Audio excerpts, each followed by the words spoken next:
1905 നടന്നാണ് Rousseau Japan വാർ. ഈ Rousseau Japan വാർ, റഷ്യയും ജപ്പാനും തമ്മിലുള്ള യുദ്ധം. ഈ ചെറിയ ജപ്പാൻ ഈ റഷ്യയെ തോൽപ്പിച്ചു ആ യുദ്ധത്തിൽ 1905. അത് നമ്മുടെ ചരിത്ര പുസ്തകത്തിൽ നമ്മൾ പഠിക്കുന്ന ഒരു ഇതാണ്. ആ കാലഘട്ടങ്ങളിൽ, അതായത് 1857 അമേരിക്കയിൽ വളരെ ബഹുമാന്യനായ ഒരു പ്രവചന പ്രാസംഗികൻ ഉണ്ടായിരുന്നു. അദ്ദേഹത്തിന്റെ പേരാണ് റവറൻഡ് എഫി പിറ്റ്സ്. അദ്ദേഹം അമേരിക്കയുടെ രണ്ട് കോൺഗ്രസിന്റെയും കൂടെ ഒന്നിച്ചുള്ള US കോൺഗ്രസിന്റെ ഒരു മീറ്റിംഗിൽ 2 പ്രസംഗം നടത്തി. ആ പ്രസംഗത്തിന്റെ വിഷയം റഷ്യ ലോകത്തിലെ വലിയൊരു ശക്തിയാവുമെന്നാണ്. അതായത് 1857 അന്ന് റഷ്യ ലോക ചരിത്രത്തിൽ ഒരു പ്രാധാന്യതയുള്ള രാഷ്ട്രമല്ല.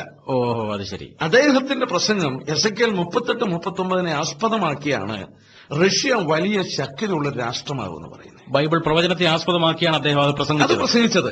അന്ധകാര ജീവിതത്തിൻ അടിമയായി തീരുമ്പോൾ അന്ധതയകറ്റി ശോഭ നൽകിടും കതിരവൻ.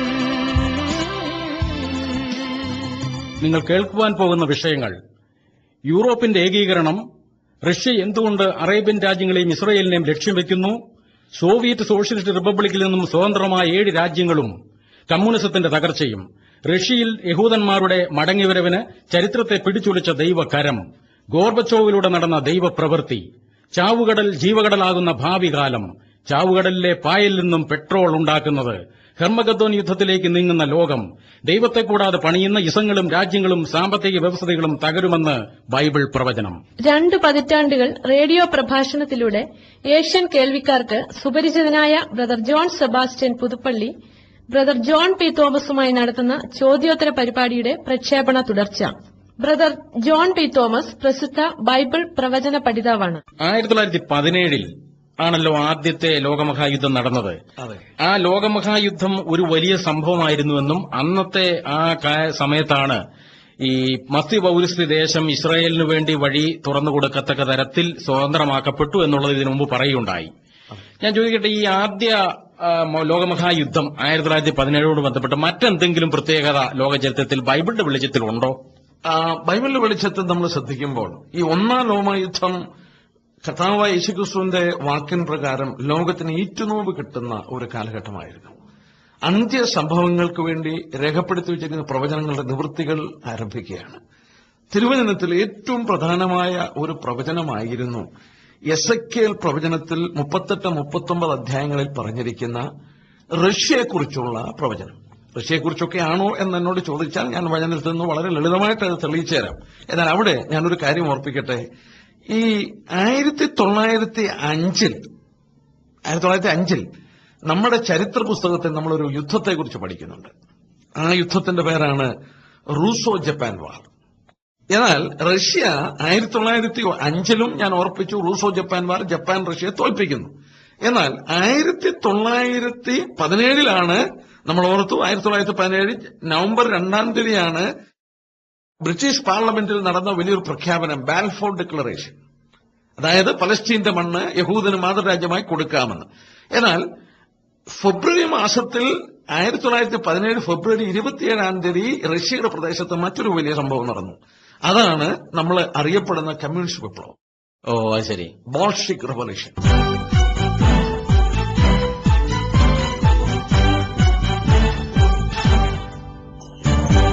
അതും നടന്നത് 1917 ഒന്നാം ലോകമഹായുദ്ധത്തിന്റെ അതേ വർഷം. അതെ, 1917 ഫെബ്രുവരി മാസം 27 ബോൾഷിക് റെവല്യൂഷൻ. ഞാൻ ചോദിച്ചോട്ടെ, ഈ ബാൽഫോർ ഡിക്ലറേഷൻ ബ്രിട്ടീഷ് പാർലമെന്റ് നടത്തുന്നതും റഷ്യയിൽ ഈ കമ്മ്യൂണിസ്റ്റ് വിപ്ലവം നടക്കുന്നതും ഒരേ സമയത്താണ്. എന്തുകൊണ്ടാണെന്നറിയാമോ? ഒരു വാക്യം വേണേ ആദ്യം ഒന്ന് വായിക്കാം. എസെക്കിയേൽ പ്രവചനം 38 അധ്യായം എടുത്താട്ടെ.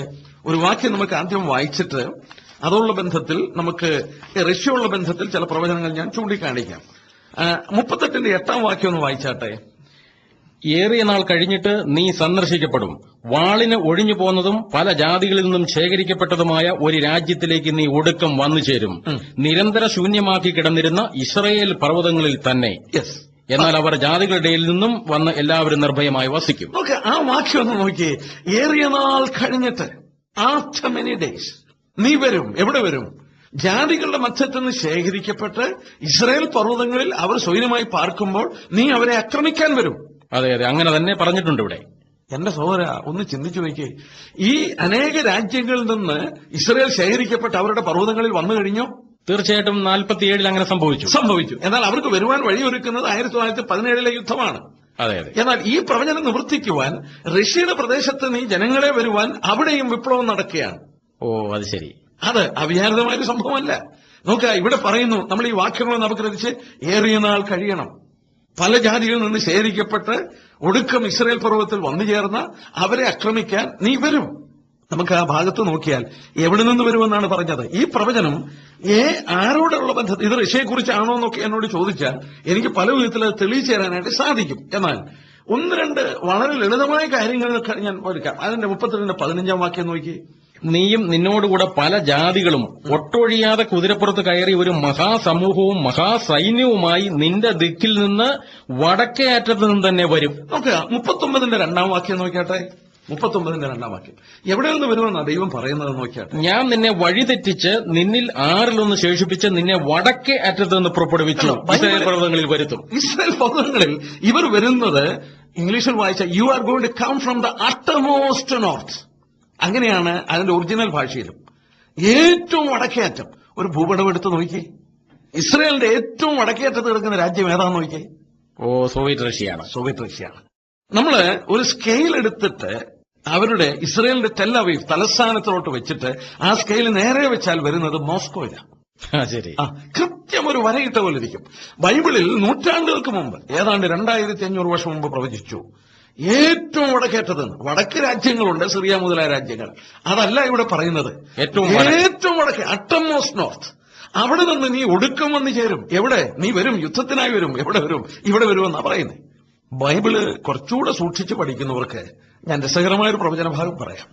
ദാനിയേൽ പ്രവചനം 11:40 വായിച്ചാൽ തെക്കേ ദേശത്തിലെ രാജാവ് അവനോട് എതിർത്ത് മുട്ടുമ്പോൾ വടക്കേ ദേശത്തിലെ രാജാവ് വളരെ രഥങ്ങളോടും വളരെ കപ്പലുകളോടും കൂടെ ചുഴലി കൊടുങ്കാറ്റ് പോലെ അവന്റെ നേരെ വരും. നോക്കുക, തെക്കേ ദേശം ആക്രമിക്കണം. ഇസ്രായേലിന്റെ തെക്ക് കിടക്കുന്ന ഏതാണ്?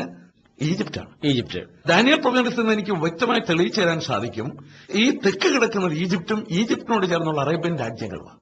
ഈജിപ്തിനോട് ചേർന്ന് അറേബ്യൻ രാജ്യങ്ങൾ ഇസ്രായേലിനെ ആക്രമിക്കുമ്പോൾ അവരെ സഹായിപ്പാൻ എന്ന ഭാവേന ഏറ്റവും വടക്ക് നിന്ന് മറ്റൊരു ശത്രു വരും. ഇന്നത്തെ രാഷ്ട്രീയ ഗോളത്തിൽ ഈ മധ്യപൂർവ്വദേശ രാഷ്ട്രങ്ങളെ സഹായിക്കുന്നത് അമേരിക്കയാണോ ഈ വടക്ക് ദേശത്ത് കിടക്കുന്ന റഷ്യയാണോ? വളരെ വ്യക്തമാണ്, റഷ്യ തന്നെയാണ് സഹായിക്കുന്നത്. കഴിഞ്ഞ പല യുദ്ധങ്ങളിൽ റഷ്യ സഹായിച്ചത്. 1973 യോം കിപ്പർ വാർ എന്നും പറഞ്ഞൊരു യുദ്ധം നടന്നു. ആ യുദ്ധത്തിൽ വാസ്തവത്തിൽ ആ യുദ്ധത്തെക്കുറിച്ചുള്ള വാർത്തകൾ പിന്നീട് വന്നത് നമ്മൾ അപഗ്രഥിച്ചാൽ നമുക്ക് വളരെ വ്യക്തമായി കാണാനായിട്ട് സാധിക്കുന്നു. റഷ്യയുടെ കരം അതിന്റെ പുറകിലുണ്ടായിരുന്നു. യോം കിപ്പർ വാർ. അന്ന് ഈ യുദ്ധം നടക്കുമ്പോൾ വാസ്തവത്തിൽ മെഡിറ്ററേനിയൻ കടലിലെ റഷ്യയുടെ ഏതാണ്ട് 98 കപ്പൽ കിടപ്പുണ്ട്. അമേരിക്കയുടെ ഏതാണ്ട് 65 കപ്പലേ ഉള്ളൂ. റഷ്യയുടെ വലിയ സാന്നിധ്യം ഈ യുദ്ധത്തിൽ മനസ്സിലാക്കാനായി സാധിച്ചിട്ടുണ്ട്. അവർ നേരിട്ടിടപെട്ടില്ല. എന്നാൽ അവരുടെ അദൃശ്യമായ കരം 67 യുദ്ധം നടക്കുമ്പോൾ ഈജിപ്തിൽ 10,000 റഷ്യൻ ടെക്നീഷ്യൻസ് ഉണ്ട്. അതെ, ഇതിനു മുമ്പ് സാർ അത് പറഞ്ഞിട്ടുണ്ട്. അന്നും അവർ പ്രത്യക്ഷമായി ഇടപെട്ടില്ല. 82 യുദ്ധത്തിൽ ഭയങ്കര ഒരു സംഭവം ഉണ്ടായി. ഈ ഇസ്രായേലിനെ ഈ ലെബനോനിൽ നിന്ന് ഇങ്ങനെ ആക്രമിച്ചപ്പോൾ ഇവർക്ക് മോസാദ് എന്ന് പറയുന്ന ഇസ്രായേലിന്റെ രഹസ്യ സേനയ്ക്ക് അറിവ് കിട്ടി ആയുധശേഖരമുണ്ടെന്ന്.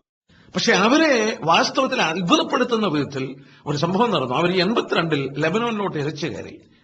ഇസ്രായേൽ സൈന്യം അവിടെ കയറിയപ്പോൾ അവർ കണ്ടുപിടിച്ചു ഭൂമിയുടെ അടിയിൽ വലിയ തുരങ്കങ്ങൾ.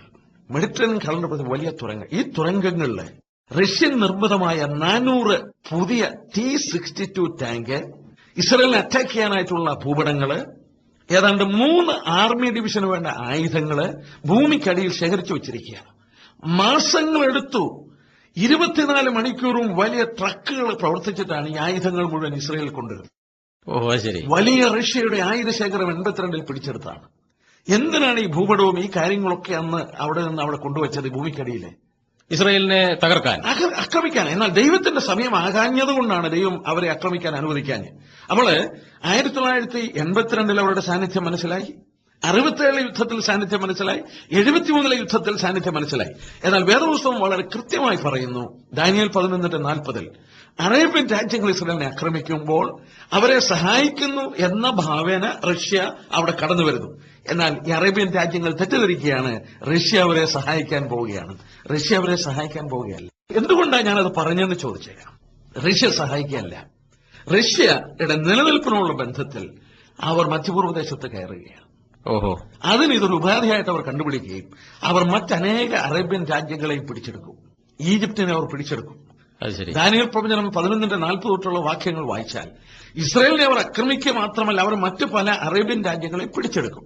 എന്നാൽ എന്തുകൊണ്ടാണ് ഇത്ര വലിയ റഷ്യ ഈ ചെറിയ ഇസ്രായേലിനും മറ്റും കടന്നു വരുന്നതെന്ന് ചോദിച്ചേക്കാം. അത് ന്യായമായ ഒരു ചോദ്യമാണ്. ചോദിച്ചേക്കാം. ഞാനതിനൊരു മറുപടി പറയട്ടെ. റഷ്യ കമ്മ്യൂണിസം എന്ന ഒരു സിദ്ധാന്തത്തെ ആസ്പദമാക്കി ദൈവം ഇല്ല എന്ന് പഠിപ്പിച്ച് ദൈവത്തെ മാറ്റി നിർത്തിക്കൊണ്ട് ഭൂമിയിലൊരു സ്വർഗം കെട്ടിപ്പടുത്തുവാൻ അവർ ശ്രമിച്ചു. അതെ, അവരുടെ ആചാര്യന്മാരിൽ ഒരാളായിരുന്ന ലെനിൻ പറഞ്ഞിട്ടുണ്ട്, ദൈവത്തെ കൊണ്ട് ഞങ്ങൾക്ക് ആവശ്യമില്ല. യെസ്, ദൈവത്തെ ആവശ്യമില്ല. അവരുടെ ആദ്യത്തെ ആസ്ട്രോനോട്ട് ബഹിരാകാശത്ത് പോയിട്ട് പറഞ്ഞു, അവിടെ എല്ലാം അന്വേഷിച്ചിട്ട് ദൈവത്തെ കണ്ടില്ല. ആ യൂറികാരൻ പറഞ്ഞു ദൈവത്തെ കണ്ടില്ല. അവർ ദൈവത്തെ പരിഹസിക്കുകയായിരുന്നു. ദൈവത്തെ മാറ്റിവെച്ചുകൊണ്ടൊരു ലോകം, ഒരു സാമ്രാജ്യം, ഒരു ഒരു ഉട്ടോപ്യ, അതായത് ഒരു സ്വപ്നത്തിലെ സ്വർഗം അവർ കെട്ടിപ്പടുത്താൻ ശ്രമിച്ചു. ഒരു സ്വപ്ന സ്വർഗരാജ്യത്തിന് വേണ്ടി അവർ ശ്രമിച്ചതല്ലേ? ശ്രമിച്ചു. അവർക്ക് മനസ്സിലായി അത് അമ്പേ പരാജയമായി. ഇന്ന് പിച്ചപാത്രം എടുക്കുന്നു.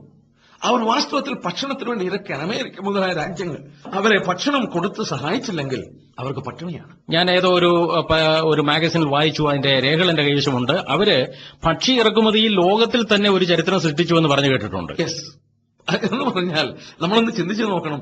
ഇതേ സമയം തന്നെ ഇസ്രായേലിന്റെ ചരിത്രം നമ്മൾ എടുത്താൽ ലോകത്തിലെ മരുഭൂമിയായി കിടന്ന ആ പ്രദേശം, വരണ്ടു കിടന്ന പ്രദേശം, ലോകത്തിലെ ഏറ്റവും വലിയ കൃഷി രാഷ്ട്രമായി അവർ മാറി. അത് വാസ്തവത്തിൽ ഒരു അത്ഭുതമായിരിക്കുന്നു. അതെ, കഴിഞ്ഞ ദിവസം ഞാൻ ചൂണ്ടിക്കാണിച്ചില്ലേ, നെഗവ് മരുഭൂമികളിൽ നിന്നും മറ്റും ഉത്പാദിപ്പിക്കപ്പെടുന്ന പഴങ്ങളും പച്ചക്കറികളും ലോകത്തിലാകമാനം അവർ കയറ്റി അയക്കുകയാണ്. പുഷ്പങ്ങളും കയറ്റി അയക്കുന്നു. $250 മില്യൺ പൂക്കൾ മാത്രം കയറ്റി അയക്കുന്നു. അപ്പൊ മരുഭൂമി മലർവാടിയായിട്ട് മാറുന്നൊരു ചിത്രമാണ് നമ്മൾ കാണുന്നത്. അതെ, ലോകത്തിൽ മറ്റ് രാജ്യങ്ങളിൽ മരുഭൂമി വളർന്നുകൊണ്ടിരിക്കുമ്പോൾ മരുഭൂമി കുറഞ്ഞുകൊണ്ടിരിക്കുന്ന ഏകരാജ്യം ഇസ്രയേലാണ്. അത്ഭുതമായിരിക്കുന്നു. അത്ഭുതമാണ്. അവിടെ അവര് ചെയ്തിരിക്കുന്ന പ്രവൃത്തികളും നമ്മളെ അത്ഭുതപ്പെടുത്തും. എന്തിനാണ് വീണ്ടും റഷ്യ അവിടെ കയറുന്നത്? നോക്കുക, ഭക്ഷണത്തിന് ആവശ്യമായ ഒരു റഷ്യ. 2, നമ്മള് ഗോർബച്ചോവിന്റെ വരവിനെ കുറിച്ച് വളരെ വ്യക്തമായി നമ്മൾ മനസ്സിലാക്കിയിട്ടുണ്ട്. ഗോർബച്ചോവിനെ ദൈവം എഴുന്നേൽപ്പിച്ചിരിക്കുന്നു എന്ന് ഞാൻ വിശ്വസിക്കുന്നു. ഗോർബച്ചോവ് സോവിയറ്റ് കമ്മ്യൂണിസ്റ്റ് പാർട്ടിയുടെ സെക്രട്ടറി ഒക്കെ ആയിട്ട് പ്രവർത്തിച്ച ആളല്ലേ സാറേ? അതെ. എന്നാൽ 1986 മിഖായിൽ ഗോർബച്ചോവിനെ എലക്ട് ചെയ്ത് കമ്മ്യൂണിസ്റ്റ് പാർട്ടിയുടെ തലവനായി റഷ്യയിൽ അംഗീകരിച്ചപ്പോൾ ദൈവത്തിന്റെ കരമുണ്ടായിരുന്നു. അപ്പൊ ദൈവത്തിന്റെ പ്രവർത്തനങ്ങൾ അതിന്റെ പുറകിൽ ഉണ്ടെന്നാണ് പറയുന്നത്. ഉണ്ട്. എന്താണെന്ന് ചോദിച്ചാൽ ബൈബിളിൽ പറഞ്ഞ ചില പ്രവചനങ്ങളുടെ നിവൃത്തികൾ കൂടെ നടക്കണമായിരുന്നു കർത്താവിന്റെ വരവിന് മുമ്പ്. അത് ഗോർബച്ചോവിന്റെ ജീവിതകാലത്ത് അത് സംഭവിച്ചു. നമ്മള് വളരെ പരിചയമുള്ള 2 പദമാണ് ഗ്ലാസ്നോസ്റ്റയും പെറിസ്ട്രോയ്ക്ക്. അതെ. ഗ്ലാസ്നോസ്റ്റ് എന്ന് പറഞ്ഞാൽ ഓപ്പൺനെസ്, തുറന്ന മനസ്ഥിതി. പെറിസ്ട്രോയ്ക്ക എന്ന് പറഞ്ഞാൽ റീ ഓർഗനൈസേഷൻ, ഒരു പുനഃസംഘടന. എന്ന് പറഞ്ഞാൽ കമ്മ്യൂണിസം തകർന്നു പോകുന്നു, കമ്മ്യൂണിസം കൊണ്ട് അവർക്ക് ഒന്നും നേടുന്നില്ല. യൂറോപ്യൻ രാജ്യങ്ങൾ ഉത്പാദിപ്പിക്കുന്ന വസ്തുക്കളോടെ കമ്മ്യൂണിസ്റ്റ് രാജ്യങ്ങൾ ഉത്പാദിപ്പിക്കുന്നത് കിടപിടിക്കുവാൻ കഴിയുന്നില്ല. ലോകരാഷ്ട്രങ്ങളിൽ അവരുടെ വസ്തുക്കളൊന്നും അവർക്ക് ഒരു സ്വാധീനതയില്ലെന്ന് മനസ്സിലായി. അവരുടെ ഫാക്ടറികളൊക്കെ പൊടിഞ്ഞു പോവുകയാണ്, അവരുടെ കെട്ടിടങ്ങളൊക്കെ നിലംപരിചാകാണ്. അവരെന്തെങ്കിലും ഒരു വ്യത്യാസം വരുന്നില്ലെങ്കിൽ, തുറന്ന മനസ്സതിയോടെ ഈ കാര്യങ്ങൾ സംസാരിച്ച് അവർക്കൊരു വ്യത്യാസം വരുന്നില്ലെങ്കിൽ അവർ തകർന്നു പോകും എന്ന് അവർക്ക് മനസ്സിലായി. ആഴമായ ബോധ്യം ഉണ്ടായിരുന്നുകൊണ്ടായിരിക്കാം ഗോർബച്ചോവിന്റെ ഈ മധുരതരമായ 2 വാക്കുകൾ ലോകത്തിന് മുമ്പിൽ അവതരിപ്പിച്ചത്. അതെ, ഈ ഗ്ലാസ്നോസ്റ്റ് എന്നും പെരിസ്ട്രോയ്ക്ക് എന്നും പറയുന്ന പദങ്ങൾ വളരെ പ്രസിദ്ധമായി ലോകത്തിൽ മുഴുവൻ. എന്നാൽ ഈ ഗോർബച്ചോവിന്റെ ഈ ചേഞ്ചസ് കമ്മ്യൂണിസ്റ്റ് ആദർശങ്ങളിൽ വീണ്ടും ഊന്നി നിരുന്ന അനേകർക്കും ഇത് ഇഷ്ടപ്പെട്ടില്ല. അത് ശരി, ഇഷ്ടപ്പെട്ടില്ല. 1991 ഗോർബച്ചോവ് ഒരു വിശ്രമത്തിനായി ഒരു സ്ഥലത്തോട്ട് പോകുമ്പോൾ അന്ന് കമ്മ്യൂണിസ്റ്റ് പാർട്ടി, മോസ്കോയിലെ കമ്മ്യൂണിസ്റ്റ് പാർട്ടിയുടെ തലവനായിരുന്നതും മേയറായിരുന്നതുമായ ബോറിസ് യാൽസിൻ എന്ന് പറയുന്ന മനുഷ്യൻ, അദ്ദേഹം 91 കമ്മ്യൂണിസ്റ്റ് അധികാരം പിടിച്ചെടുത്തു. ബോറിസ് യെൽസിൻ അധികാരിയായിട്ടു പിടിച്ചെടുത്തു. എന്നാൽ അവിടെ ഒരു സംഭവം നടന്നു. ഓഗസ്റ്റ് മാസം 19 തൊട്ട് 21 വരെ ഈ അധികാരം പിടിച്ചെടുത്ത ഒരു ചെറിയ കാലഘട്ടത്തിന്റെ കൺഫ്യൂഷന്റെ ആകപ്പാടെ ഒരു വ്യത്യാസം വന്നുകൊണ്ടിരുന്ന ഒരു കാലഘട്ടത്തിൽ അന്ന് കമ്മ്യൂണിസ്റ്റ് സോവിയറ്റ് യൂണിയന്റെ അധീനതയിൽ കിടന്ന ഏതാണ്ട് 7 തുർക്കികളുടെ ചോരയുള്ള ഇസ്ലാമിക് രാഷ്ട്രങ്ങൾ സ്വതന്ത്രമായി മാറി. ആ രാഷ്ട്രങ്ങൾ സ്വതന്ത്രമായിട്ട് സോവിയറ്റ് യൂണിയനിൽ നിന്ന് മാറിപ്പോയി. സോവിയറ്റ് യൂണിയനിൽ നിന്ന് മാറിപ്പോയി. അത് അവർ ഈ ഓഗസ്റ്റ് 30 ഒക്ടോബർ 27 1991 ഇടയ്ക്ക് സംഭവിച്ച കാര്യമാണ്. ഈ കൺഫ്യൂഷനുള്ള ഈ കാലഘട്ടത്തിൽ 7 രാഷ്ട്രങ്ങൾ അവർ സ്വതന്ത്രമായി. നമ്മൾ ശ്രദ്ധിച്ചാൽ 7 ഇസ്ലാമിക് വേരുകളുള്ള തുർക്കികളുടെ ചോരയുള്ള ഇസ്ലാമിക് രാഷ്ട്രങ്ങളാണ്. ഞാൻ ആ രാഷ്ട്രങ്ങളുടെ പേരൊന്ന് പറഞ്ഞോട്ടെ, ഒന്ന് കേൾക്കട്ടെ. Azerbaijan, Kyrgyzstan, Uzbekistan, Tajikistan, Turkmenistan, Kazakhstan, Chechens. 7 രാഷ്ട്രങ്ങൾ. 7 രാഷ്ട്രങ്ങൾക്കും ഈ തുർക്കികളുടെ ചോരയുണ്ട്. എന്നോടൊരു പക്ഷേ ചോദിച്ചേക്കാം, അതിന് ബൈബിൾ പ്രവചനത്തോട് വല്ല പ്രാധാന്യതയുണ്ടോ ഈ കമ്മ്യൂണിസം തകർന്നതുകൊണ്ട്? ഞാൻ പറയട്ടെ, കമ്മ്യൂണിസം തകർന്നുകൊണ്ടാണ് ഈ 7 പുതിയ രാഷ്ട്രങ്ങൾ വന്നത്. തീർച്ചയായിട്ടും. എസെക്കിയേൽ പ്രവചനം 38 നിർത്താട്ടെ. എസെക്കിയേൽ പ്രവചനം 38 റഷ്യയോടുകൂടെ ഇസ്രായേലിനെ ആക്രമിക്കാൻ കടന്നു വരുന്ന രാജ്യങ്ങളുടെ പേരുകൾ ദൈവം പറയുന്നു. എന്തൊരു അത്ഭുതമാണെന്ന് നോക്കാട്ടെ. അതിന്റെ 5 വാക്യം ഒന്ന് വായിച്ചാട്ടെ. 5 വാക്യം. ഒരു മഹാസമൂഹത്തെയും അവരോടുകൂടെ ഒട്ടൊഴിയാതെ പരിചയും തലക്കോരികയും ധരിച്ച പാർസികൾ, പെർഷ്യ, ഇറാൻ, കൂശ്യർ, എത്യോപ്യ, പൂത്യർ, ലിബിയ, ഗൊമേരും, ജർമ്മനി മുതലായ അയൺ കർട്ടന്റെ പുറകെ ഉണ്ടായിരുന്ന രാഷ്ട്രങ്ങൾ, അവന്റെ എല്ലാ പടക്കൂട്ടങ്ങളും, വടക്കേ അറ്റത്തുള്ള തോഗർമ ഗ്രഹവും. കണ്ടോ, വടക്കേ അറ്റത്തുള്ള തോഗർമ ഗ്രഹം. റഷ്യ എവിടെ കിടക്കുന്നത്? ഏറ്റവും വടക്ക്. ഇവിടെ പറഞ്ഞിരിക്കുന്ന ഈ തോഗർമ ഗ്രഹം എവിടെയാണ്? ഹൗസ് ഓഫ് ടോഗർമ, വടക്കേ അറ്റത്ത് കിടക്കുന്ന ടോഗർമ ഗൃഹം എന്ന് പറഞ്ഞാൽ തുർക്കികളുടെ ചോരയുള്ള വീട്ടുകാർ. ഓഹോ, അത് ശരി. കണ്ടോ, ഈ പ്രവചനം നിവർത്തിക്കപ്പെടുവാൻ തക്കവണ്ണം ആ പ്രദേശം ഒരുങ്ങിയത് 1991 കമ്മ്യൂണിസം തകർന്നപ്പോഴാണ്. അവിടെ ബോറിസ് യാൽസിൻ ഭരണത്തിൽ മിഖായിൽ ഗോർബാച്ചോവിന്റെ കയ്യിൽ നിന്ന് ഭരണം ഏറ്റെടുത്തപ്പോൾ 7 പുതിയ രാഷ്ട്രങ്ങൾ അവിടെ സ്വതന്ത്രമായി. തുർക്കികളുടെ ചോരയുള്ള ഇസ്ലാമിക് രാഷ്ട്രങ്ങൾ അവിടെ കടന്നു വന്നപ്പോൾ മറ്റൊരു സത്യം കൂടെ മനസ്സിലാക്കണം, അവ എണ്ണ ഉൽപ്പാദിപ്പിക്കുന്ന രാജ്യങ്ങളാണ്. അത് ശരി. റഷ്യയുടെ എണ്ണ ഉൽപ്പാദിപ്പിക്കുന്ന കിണറുകൾ അവിടെയായിപ്പോയി. സാമ്പത്തികമായ റഷ്യക്ക് തോൽവി ഉണ്ടാകുമ്പോൾ ഇവർ എണ്ണ ഉൽപ്പാദിപ്പിക്കുന്ന രാജ്യങ്ങൾ മാത്രമല്ല, റഷ്യയോട് ബദ്ധവൈരാഗ്യമുള്ള അറേബ്യൻ രാജ്യങ്ങളെ സപ്പോർട്ട് ചെയ്യുന്ന ഇസ്ലാമിക് രാഷ്ട്രങ്ങൾ കൂടെയാണ്. വചനത്തിൽ പറഞ്ഞതിന് എന്തെങ്കിലും പ്രാധാന്യതയുണ്ടോ? വാസ്തവത്തിൽ ബോറിസ് യെൽസിൻ അധികാരമേറ്റപ്പോൾ ഇങ്ങനൊരു വലിയ ചരിത്രത്തിൽ സംഭവം ഉണ്ടായെന്നുള്ളതല്ലാതെ ആ ചരിത്ര നിവൃത്തി ദൈവവചനമായ ബൈബിളിന്റെ പ്രവചന നിവൃത്തിയായിരുന്നു എന്നുള്ളത് ലോകത്തിൽ ആരും അറിഞ്ഞോന്ന് തന്നെ എനിക്ക് തോന്നുന്നില്ല. ശ്രദ്ധിച്ചിട്ടില്ല. ഇനി മറ്റൊരു സംഭവം ഞാൻ പറയാം.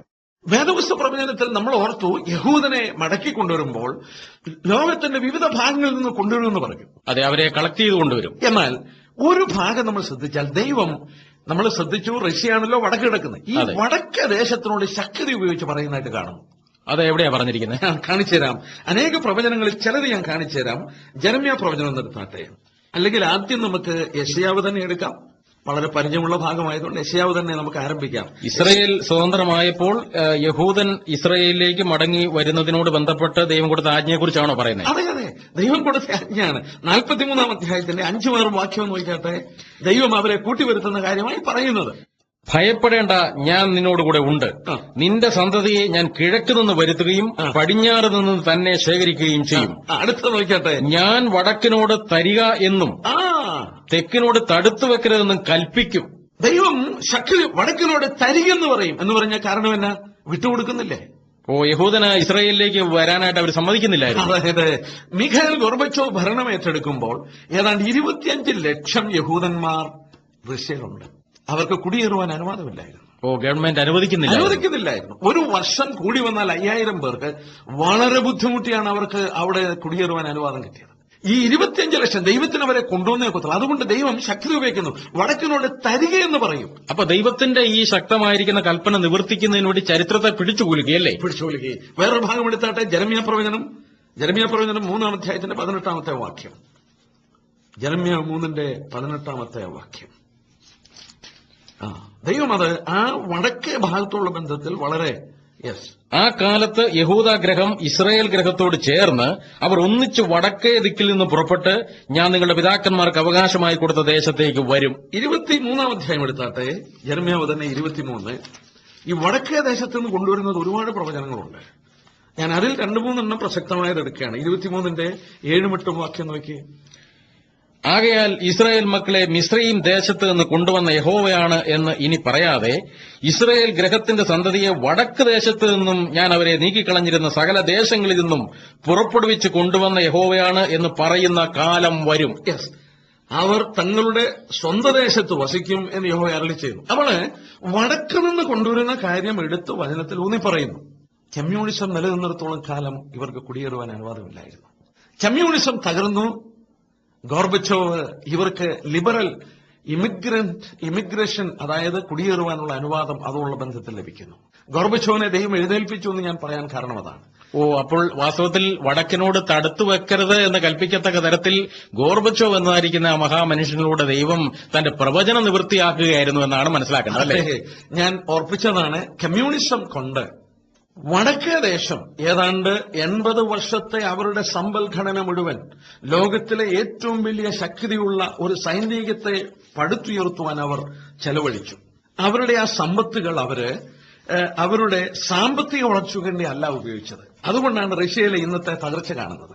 അപ്പൊ റഷ്യൻ സാമ്രാജ്യം അവരുടെ സാമ്പത്തിക വളർച്ചയ്ക്ക് വേണ്ടി അത് ഉപയോഗിക്കാതെ പിന്നെ എന്തിനു വേണ്ടി അത് ഉപയോഗിച്ചത്? അവരുടെ ലോകത്തിലൊരു വലിയ സൈന്യത്തെ കെട്ടിപ്പടുത്തുവാൻ ശ്രമിച്ചു. സൈനിക ശക്തിക്ക് വേണ്ടി അവർ പണം ചെലവഴിച്ചു. ബ്രദറിന് അറിയാമോ എന്നെനിക്കറിയില്ല, അമേരിക്കയ്ക്ക് 12,070 ന്യൂക്ലിയർ ആർസനൽസേ ഉള്ളൂ. അമേരിക്കയ്ക്ക് 12,070 ന്യൂക്ലിയർ ആയുധങ്ങളുള്ളപ്പോൾ റഷ്യക്ക് എത്ര ഉണ്ടെന്ന് അറിയാമോ? 22,500 ന്യൂക്ലിയർ ആയുധമുണ്ട്. ഏതാണ്ട് ഇരട്ടിയിൽ ഉണ്ട്. അതുപോലെയാണ് അവരുടെ കയ്യിലുള്ള മറ്റായുധങ്ങൾ. അവർക്ക് ചിലർക്കറിയാം, റെഡ് ഒക്ടോബർ ടൈഫൂൺ എന്ന് പറയുന്ന സബ്മറൈൻ ഉണ്ട്. റെഡ് ഒക്ടോബർ ടൈഫൂൺ അത് ഏതാണ്ട് 34 എണ്ണമുണ്ട്. അതിൽ ഓരോന്നിലും ഏതാണ്ട് 200 ന്യൂക്ലിയർ മിസൈൽ കടലിൽ മുങ്ങിക്കിടപ്പുണ്ട്. ഓരോന്നിലും 200 ന്യൂക്ലിയർ മിസൈൽ എന്ന് പറഞ്ഞാൽ ഏതാണ്ട് 6,800 ന്യൂക്ലിയർ മിസൈൽ മാത്രം ഈ റെഡ് ഒക്ടോബർ ടൈഫൂണിൽ കടകളിൽ മുങ്ങിക്കിടക്കും. അവിശ്വസനീയമെന്ന് തോന്നിപ്പോകാം, പക്ഷേ സത്യമാണ്. ഇത് സത്യമാണ്, അല്ലെങ്കിൽ ഞാനത് എടുത്തങ്ങനെ പറയില്ല. അതുപോലെ ലോകത്തിലെ ഏറ്റവും വലിയ സൈന്യമുള്ളവരാണ്. ഇന്നും ലോകത്തിൽ ഏറ്റവും ഭയപ്പെടുന്നത് റഷ്യയാണ്. എന്റെ കയ്യിൽ പത്രക്കട്ടിങ്ങളുണ്ട്. റഷ്യൻ ഗവൺമെന്റിന് അവരുടെ സൈന്യത്തിന് ശമ്പളം കൊടുക്കുവാൻ കഴിയുന്നില്ല. 2-3 മാസം റഷ്യൻ സൈന്യത്തിന് ശമ്പളമില്ലാതെ പോകുന്നു. അവരോട് പറഞ്ഞ വാർത്ത ഹിന്ദു പത്രത്തിൽ നിന്ന് മുറിച്ച് ഞാൻ സൂക്ഷിച്ചു വെച്ചിട്ടുണ്ട്. ചരിത്രത്തിൽ സംഭവിച്ചിരിക്കുന്ന കാര്യങ്ങളാണ് ഇതെല്ലാം തെളിവ് സഹിതം. അവരോട് പറഞ്ഞിരിക്കുന്നു കൂണ് പറിക്കുവാൻ, കൃഷി നടത്തുവാൻ, കാവൽക്കാരായി അവരുടെ ജോലി സമയം കഴിഞ്ഞിട്ട് ജോലി ചെയ്യുവാൻ, പട്ടിണി കിടക്കാതെ അവർ ജീവിക്കാൻ.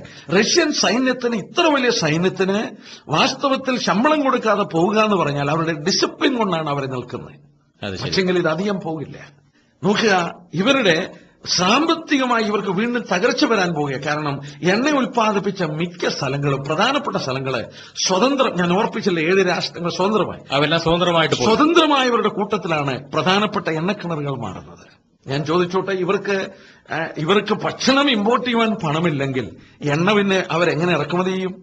ന്യായമായ ഒരു കാര്യമാണ്. അവർക്ക് റഷ്യ ഈ മധ്യപൂർവ്വദേശത്തെ ആക്രമിക്കുക എന്നുള്ളതല്ലാതെ മറ്റു മാർഗമില്ല. കഴിഞ്ഞകാല ചരിത്രങ്ങൾ ഒരു സത്യം പഠിപ്പിച്ചിട്ടുണ്ട്, റഷ്യ അങ്ങനെ ചെയ്തിട്ടുണ്ട്. എന്നാൽ അവസാനമായിട്ട് ഇസ്രയേലിനോടുള്ള ബന്ധത്തിൽ, അവരോടുള്ള ബന്ധത്തിൽ രാഷ്ട്രീയമായി കയറി വരുമെങ്കിലും അവരുടെ കണ്ണുകൾ അറേബ്യൻ രാജ്യങ്ങളിലെ എണ്ണക്കിണറുകളായിരിക്കും. അപ്പോൾ ഈ പ്രവചന വെളിച്ചത്തിൽ സാറ് പറയുന്നത് ഇപ്പോഴത്തെ ബഹുമാനപ്പെട്ട റഷ്യൻ പ്രസിഡന്റ് പുടിന്റെ നേതൃത്വത്തിൽ ഒരു ശക്തമായ സാമ്പത്തിക ശക്തിയായിട്ട് വളരാനും അവരുടെ സാമ്പത്തികമായ ആ പരാജയം ഒന്ന് പടുത്തുയർത്താനും സാധിക്കുകയില്ല. റഷ്യ തീർച്ചയായിട്ടും ഇസ്രായേലിനെ ആക്രമിക്കും. അതാണ് ബൈബിൾ പ്രവചനം, അല്ലേ? അവർക്ക് വലിയ സൈനിക ശേഷിയുണ്ട്. വലിയ സൈന്യം മാത്രമല്ല, ഇവിടെ നമ്മൾ ഓർത്തു, ഒരു കൂട്ടം രാഷ്ട്രങ്ങൾ ഒന്നിച്ചു വരികയാണ്. ഈ ഒന്നിച്ചു വരുമ്പോൾ എസെക്കിയേൽ 38:7 നോക്കിയ റഷ്യയോട് ദൈവം പറഞ്ഞത്, എസെക്കിയേൽ 38:7 വാക്യം, നീയും നിന്റെ അടുക്കൽ കൂടിയിരിക്കുന്ന നിന്റെ സമൂഹമൊക്കെയും ഒരുങ്ങിക്കൊള്ളുവിൻ, നീ അവർക്ക് മേധാവിയായിരിക്കുക. You be a guard or a commander for them. ഇത് റഷ്യയെക്കുറിച്ചാണ്. റഷ്യയെക്കുറിച്ച് നീ അവർക്കൊരു കമാൻഡറായി, നേതാവായി അവരെ അങ്ങോട്ട് നയിച്ചോളാനാ പറയുന്നത്. ഈ റഷ്യ എന്ന് പറയുന്ന രാജ്യം എത്രയോ വലിയൊരു രാജ്യമാണ്. ഇസ്രയേലുമായിട്ട് താരതമ്യം ചെയ്യുമ്പോൾ അവരുടെ ഭൂപ്രദേശം തന്നെ എത്ര 100 മടങ്ങ് വലുത ഒരു രാജ്യമാണ്. ഈ വാസ്തവത്തിൽ കുറച്ച് ലക്ഷം യഹൂദന്മാരേ ഉള്ളൂ, കേരളത്തെക്കാൾ ചെറിയ ഭൂപ്രദേശം. അതുകൊണ്ട് ഈ റഷ്യ ഇങ്ങനെ ഈ സമ്പത്ത് മോഹിച്ചുകൊണ്ട് ഇങ്ങോട്ട് ആക്രമിക്കാൻ വരുമോ, ഈ ഇസ്രയേൽ അങ്ങനെ സാമ്പത്തികമായിട്ട് പുരോഗതിയിലേക്ക് കുതിക്കുമോ എന്നുള്ളതിനെക്കുറിച്ച് ബൈബിൾ പറയുന്നത് ശരിയാണോ? അത് വിശ്വസിക്കാമോ? പ്രാരംഭമായി നമുക്കൊരു വാക്യം ഒന്ന് വായിച്ചു നോക്കാം. എസെക്കിയേൽ പ്രവചനം 38 അതിന്റെ 13 വാക്യം ഒന്ന് വായിച്ചാട്ടെ. റഷ്യയെ സംബന്ധിച്ചുള്ള ഒരു പ്രവചനമാണ്. ഈ ആക്രമണം നടക്കുമ്പോൾ പറയുന്ന കാര്യമാണ് മറ്റ് രാജ്യങ്ങൾ. ശേബയും ദേദാനും തർശീശ് വർത്തകന്മാരും അതിലെ സകല ബാലസിംഹങ്ങളും നിന്നോട്, നീ കൊള്ളയിടുവാനോ വന്നത്?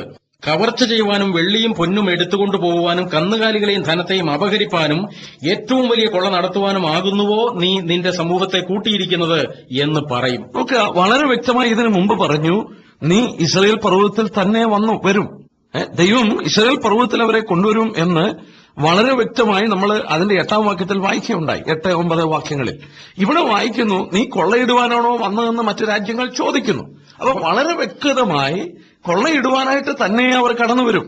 ഇവിടെ റഷ്യ കടന്നു വന്ന് ആ ഇസ്രായേലിനെ ആക്രമിക്കുമ്പോൾ അവിടുത്തെ ധനത്തെ അപഹരിപ്പാനുമാണോ വരുന്നതെന്ന് ബൈബിൾ പ്രവചനത്തിൽ ഇവിടെ പറയുന്നുണ്ട്. ആ ധനമെന്ന് പറയുന്നത് നമ്മൾ ശ്രദ്ധിക്കണം. ഇന്ന് റഷ്യ നമ്മൾ ഓർത്തതുപോലെ അവരുടെ കഴിഞ്ഞകാല സമ്പത്തിനെ വലിയൊരു സൈന്യമായി കെട്ടിപ്പടുത്തുവാൻ വേണ്ടി ചെലവഴിച്ചപ്പോൾ അവരുടെ വാസ്തവത്തിൽ സാമ്പത്തിക ഘടന വളരെ ക്ഷീണിച്ചുപോയി. അതിന് അവർ ഊന്നൽ കൊടുത്ത് ശ്രദ്ധിച്ചില്ല. അതുകൊണ്ട് മറുഭാഗം നമ്മൾ ഓർത്താൽ ഈ ഇസ്രായേൽ ഒരു ചെറിയ രാഷ്ട്രമാണെങ്കിലും അത് സാമ്പത്തികമായി വളരെ കുതിച്ച് മുന്നോട്ട് വരുന്ന ഒരു രാഷ്ട്രമായി തീർന്നു. ഇന്ന് സാമ്പത്തികമായിട്ട് അവർ വളർന്നുകൊണ്ടിരിക്കുകയാണ്. വളരെയാണ്. ഞാൻ ഈ അടുത്ത സമയത്ത് ഒരു വാർത്ത ശ്രദ്ധിക്കുകയുണ്ടായി. അതായത് 1978 ഫെബ്രുവരി മാസത്തിൽ നാഷണൽ ജോഗ്രഫി എന്ന് പറയുന്ന മാസികയിൽ വന്ന, നാഷണൽ ജോഗ്രഫി ലോകപ്രസിദ്ധമായ ഒരു മാസികയാണല്ലോ. അതെ. അതിനകത്തൊരു തലക്കെട്ട്, ദ ലിവിംഗ് ഡെഡ് സീ.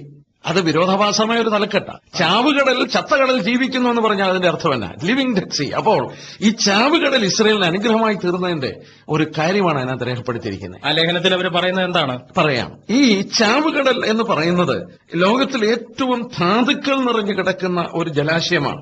അതിനെക്കുറിച്ച് പഠിക്കുമ്പോൾ സ്പെസിഫിക് ഗ്രാവിറ്റി, വെള്ളത്തിന്റെ, സാധാരണ വെള്ളത്തിന്റെ സ്പെസിഫിക് ഗ്രാവിറ്റി 1 ഗാലൻ വെള്ളത്തിന് ഏതാണ്ട് 10 റാത്തൽ തൂക്കമേ കാണത്തുള്ളൂ. എന്നാൽ ഈ ചാവുകടൽ വെള്ളത്തെ പരിശോധിച്ച് ഏതാണ്ട് 12.28 പൗണ്ട് അതിന്റെ തൂക്കമുണ്ട്. എന്ന് പറഞ്ഞാൽ ഏതാണ്ട് 2.28 റാത്തൽ ധാതു ലവണങ്ങളാണ് ഒരു സാധാരണ വെള്ളത്തെക്കാട്ടിൽ ഉപരി ഏതാണ്ട് 10 ഗാലൻ വെള്ളത്തിനകത്ത് കിടക്കുന്നതെന്നാണ് ഊഹിക്കാൻ കഴിയുന്നത്. ഞാൻ ആ ചാവുകടൽ വെള്ളത്തിൽ കുളിച്ചിട്ടുണ്ട്. താണുപോകില്ല, പൊങ്ങിക്കിടക്കും. അതിന്റെ ഡെൻസിറ്റി ഉണ്ട്. അത് ശരി. വളരെ കട്ടി കൂടിയ ഒരു ഹാർഡ് വാട്ടറാണ്.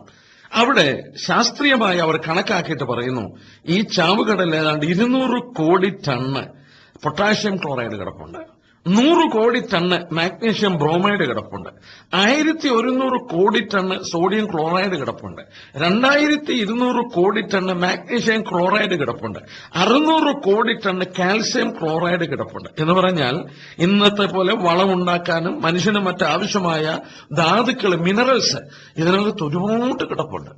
ഇതിന്റെ കണക്കാക്കിയിട്ട് ഈ കണക്കുകൾ എഴുതിയിരിക്കുന്നതിന് വായിപ്പാനിടയായി ഈ ഡെഡ് സീ, ചാവുകടലിൽ കിടക്കുന്ന ധാതു ലവണങ്ങളുടെ വിലയെന്ന് പറഞ്ഞാൽ ഏതാണ്ട് $1,270 ബില്യൺ എന്ന് പറഞ്ഞാൽ ഇംഗ്ലണ്ടിന്റെയും ഫ്രാൻസിന്റെയും അമേരിക്കയുടെയും സമ്പത്ത് ഒന്നിച്ചു കൂട്ടിയാൽ എത്രയുമുണ്ടോ അത്രയും സമ്പത്ത് ഈ ചാവുകടലിൽ മാത്രം കിടപ്പുണ്ട്. ഈ വെള്ളത്തിനകത്ത് ചാവുകടലിൽ അത്രയും വലിയ സമ്പത്ത് കിടപ്പുണ്ട്. അത്രയും സമ്പത്ത് അതിനകത്ത് കിടപ്പുണ്ട്.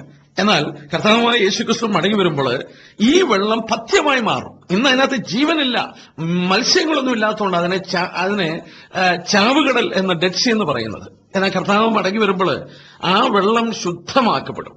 അതിനകത്ത് മത്സ്യങ്ങൾ വസിക്കും.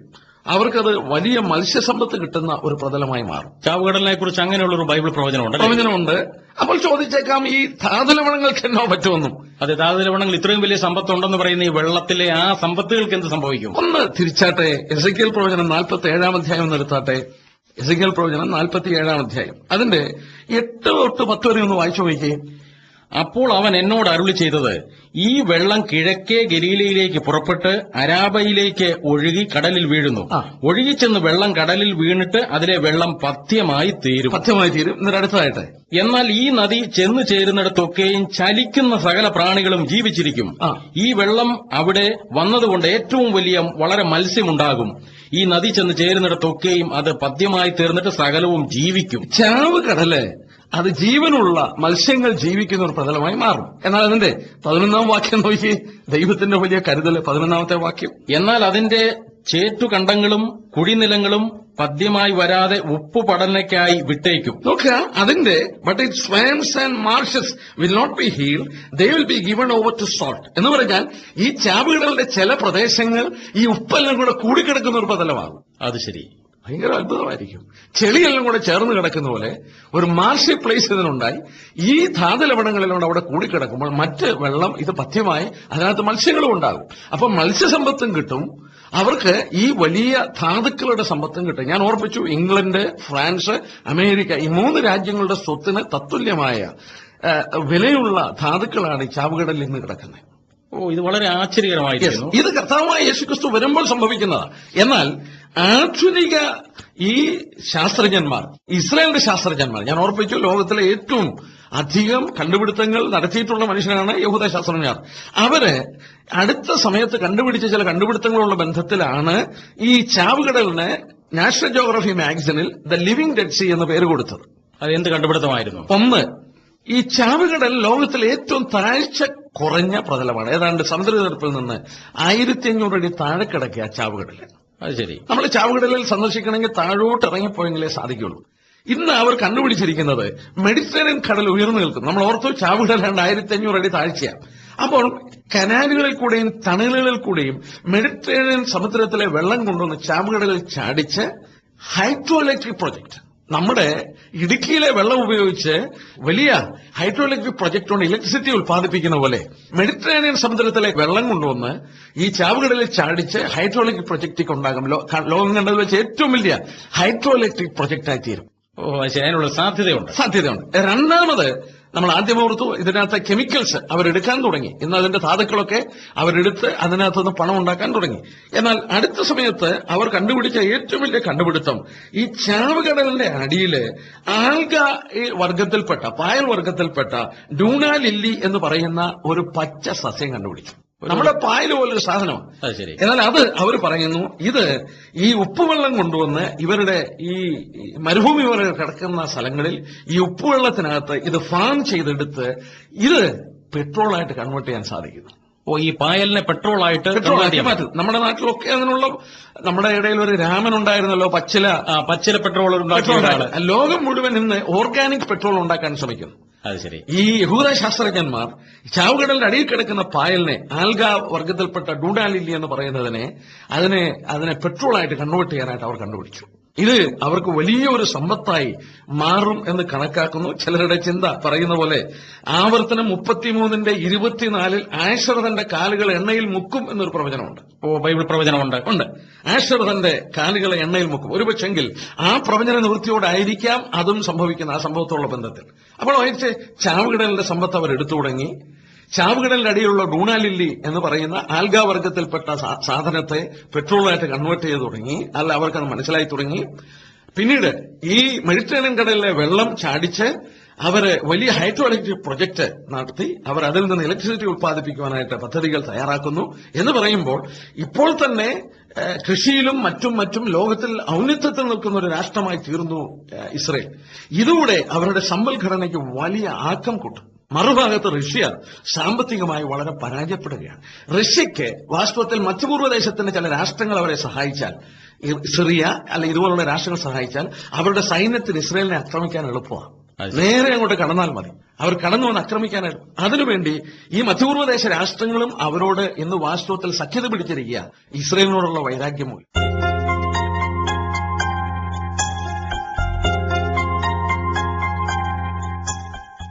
ഇന്നത്തെ സന്ദേശം മിസ്റ്റർ ജോൺ സെബാസ്റ്റ്യൻ നൽകുന്നു.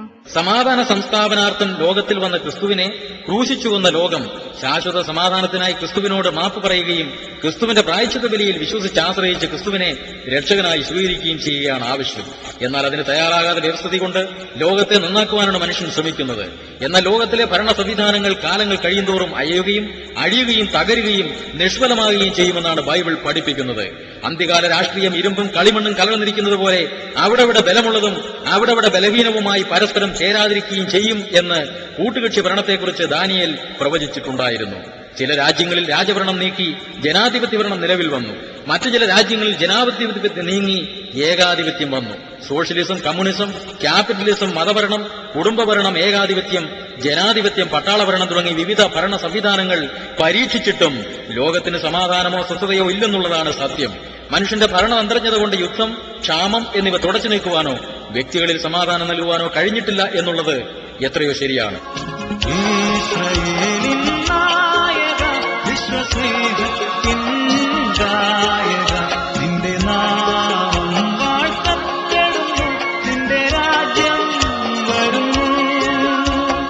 പ്രിയ കേൾവിക്കാരെ, നിങ്ങളുടെ മരണാനന്തര ജീവിതം നിങ്ങൾ എവിടെ കഴിക്കും?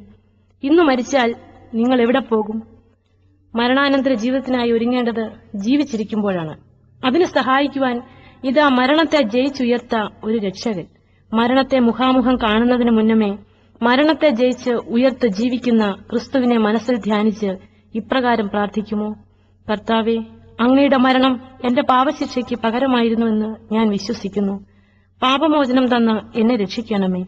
പുതിയ മനുഷ്യനാക്കി എന്നെ തീർക്കണമേ. തെറ്റുകളിൽ നിന്ന് ഞാൻ പിന്തിരിയുന്നു. ഇഹത്തിലും പരത്തിലും അങ്ങയോടുകൂടി ജീവിക്കുവാൻ ഞാൻ തീരുമാനിച്ചിരിക്കുന്നു.